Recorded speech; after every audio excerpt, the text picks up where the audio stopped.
Hey there, this is Angela. Welcome to my channel, The Woodland Gardener. Welcome or welcome back. And this will be another weekly garden update. Stay tuned. It's Saturday, May 22nd. I had to think about the date. My husband and I celebrated our 16th anniversary last night, so I'm really clear on today's date at least, not getting it mixed up this time. It's Saturday morning, and mostly I'm going to get out here and give everything a good water before it starts getting really hot. And I got a few more seeds to get in. Still kind of picking away at those till I get everything in. We've got to get some more soil today for some pots, things I'm going to grow in pots. And that's about it. Before I get started on watering, we can take a look at how everything's doing. So these are the pepper plants that I put in last weekend. They're doing pretty good. Pretty happy with how they've come through. Very little transplant shock. Garlic in here is looking good.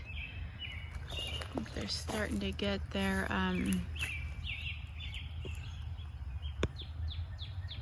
garlic. They've got those, the hardnecks have got those garlic scapes that they're working on. And some beets in there and radishes. I don't know when to harvest beets and radishes, so I might have to figure that out. I don't think they're close to ready, but one day they will be. And my cabbages are they're struggling along. A couple of them are getting really big, and one of them that was down here on the end, like the biggest one, it got eaten by something, like cut clean off at the base of the stem, and I'm wondering if that's one of those cutworms. I've never experienced a cutworm before, but that could have been what got it, I guess, because it just munched it straight across off at the base of the stem. But the other ones are still kind of plugging along. This one shows some promise, maybe. And the onions in here are looking pretty good. My bean seedlings, some of them, they're doing pretty good. And the one that I planted here never popped up. This was a Calypso. It was a seed that I saved last year, so I'm gonna re-sow that. See how that does. And then back here, I did end up having to put in some new seeds for my cucumbers, which I had 4 different types of along there. The seeds never popped up, and I got those in really early, and I'm thinking I probably just put the seeds in too early. Maybe it was still a little bit too cool and I just couldn't wait.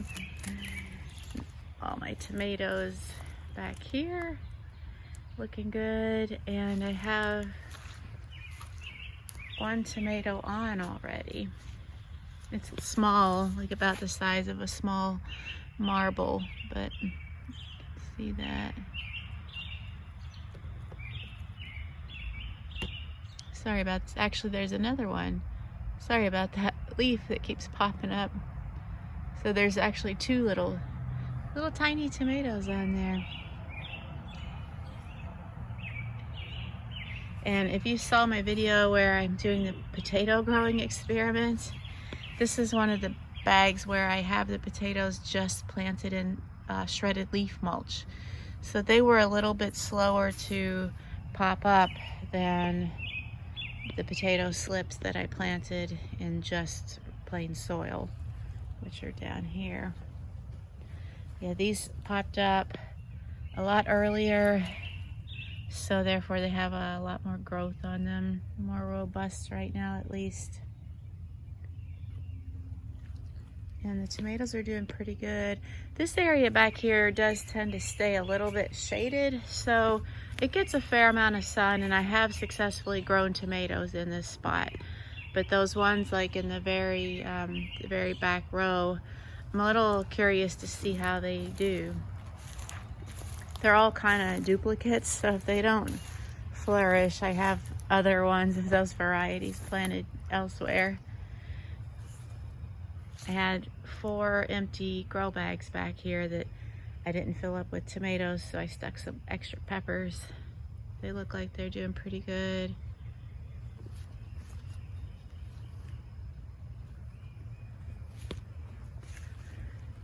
And in this first long bed here, I have more beans. Not sure. Something's been eating on my beans, which I never had that before with beans, so I don't know what to make of that. And I had put melon seeds in these 3 spots. They didn't pop up, and I put those in the same time I did those cucumbers, so I'm wondering if it was too soon. Also, I'm really thinking that this area here is not the best spot for melons. It doesn't get the most sun.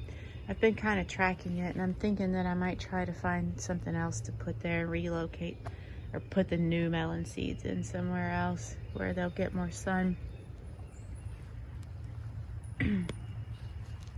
Got a few onions here. The onions I just kind of tucked in here and there.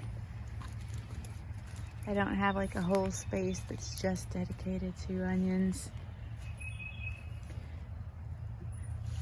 That's a butter squash, cash flow squash. That one was the first to pop up, and it's doing pretty good.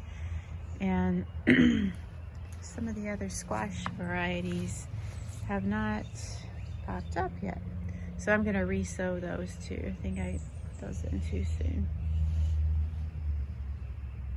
And check out this dill. Look at that. Oh, that looks so nice. So this is my first time growing dill. It's really kind of thick and fluffy. It's doing good. And borage. That's doing pretty good too. I've got 2 plants in there of both the dill and the borage. So it might look a little bit fuller than what it really is because there's 2 plants in there. The leafy greens are still kind of straggling along, and I feel like I put those in too late. Timing is everything with gardening, isn't it? I mean, these lettuces look good, and those, and a couple of the kales are doing pretty good. But I feel like maybe I put them in too late, and I'll get an earlier start next year. I'll also do a fall sowing as well.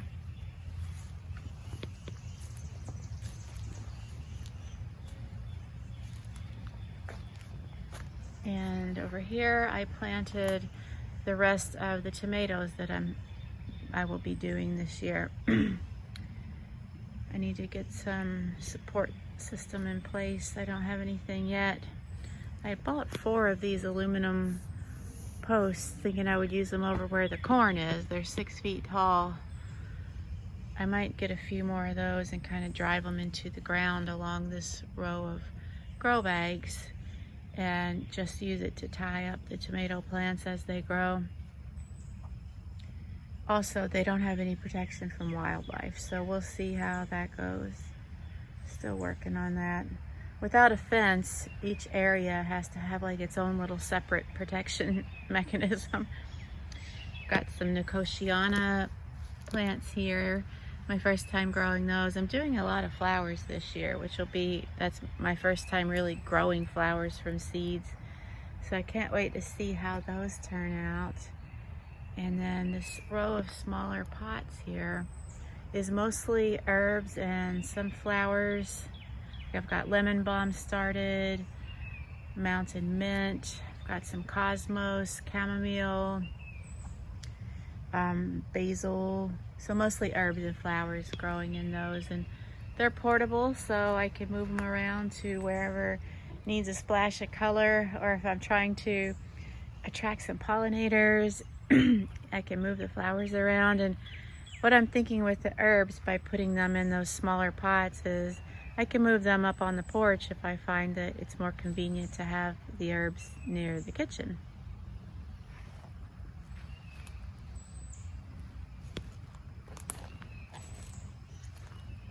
And over in this set of grow bags is almost all corn, and then I have some sunflowers right there, and that little bag there. Some sunflowers kind of growing up in between. And I want to get a couple of more of these. These are 7-gallon grow bags, and these larger ones are 20-gallon. So within each 20-gallon grow bag, I have one variety of corn, like multiple seeds of each variety. And I'd like to fill a couple of more grow bags kind of in the other empty spots in between and do the rest of my sunflowers in there. We just need more soil. And it's on our project list this weekend to get that greenhouse frame set in. I knew it would be a little while. We've had a lot going on, and then it kind of really threw our world into shock when we lost our Trixie dog, and that's still really something hard I'm going through every time I'm out here and think of her. It's getting a little bit easier, but it's still hard. You know, she was such a important quote-unquote person in my life. She was my baby. I miss her so still, and it's getting better, but it's hard. And because of that, I haven't been as pushing on myself as I would have normally been, as hard on myself. Just kind of allowed myself to take it slow, and things will get done in their own good time. So I'm gonna get to watering and getting some of those replacement seeds in for the things that didn't sprout. And I hope you have a great day. And until next time, this is Angela signing off with a friendly reminder to get out there and play in the dirt.